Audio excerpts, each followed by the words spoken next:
वाशिम जिल्ह्यातील ग्रामपंचायत निवडणुकीबाबत मोठी आणि महत्त्वाची बातमी समोर येत आहे।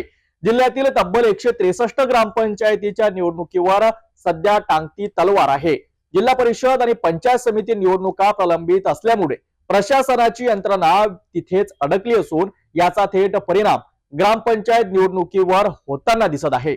जानेवारी महिन्यात अनेक ग्रामपंचायतींचा कार्यकाळ संपत असताना निवडणूक कार्यक्रम अद्यापही जाहीर न झाल्याने ग्रामस्थांमध्ये संभ्रमाचं वातावरण निर्माण झालं आहे।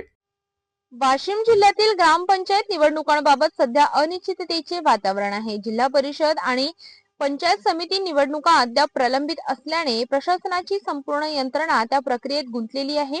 याच कारणामुळे जिल्ह्यातील 163 ग्रामपंचायतींच्या निवडणूक प्रक्रियेला विलंब होण्याची शक्यता निर्माण झाली आहे।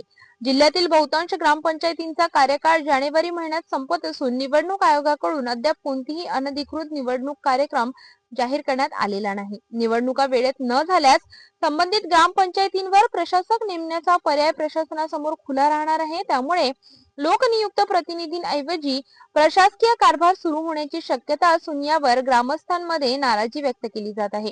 ग्रामपंचायत ही ग्रामीण विकासाची मूलभूत संस्था असल्याने वेळेत निवडणुका होणे आवश्यक असल्याची मागणी आता जोर धरू लागली आहे। आता निवडणूक आयोग काय निर्णय घेतो याकडे संपूर्ण वाशिम जिल्ह्याचं लक्ष लागून आहे। तर वाशिम जिल्ह्यातील 163 ग्रामपंचायतीच्या निवडणुकीबाबतचा संभ्रम अजूनही कायम आहे। वेळेत निवडणुका होतील की प्रशासक नेमले जाणार हे येत्या काही दिवसात स्पष्ट होईल।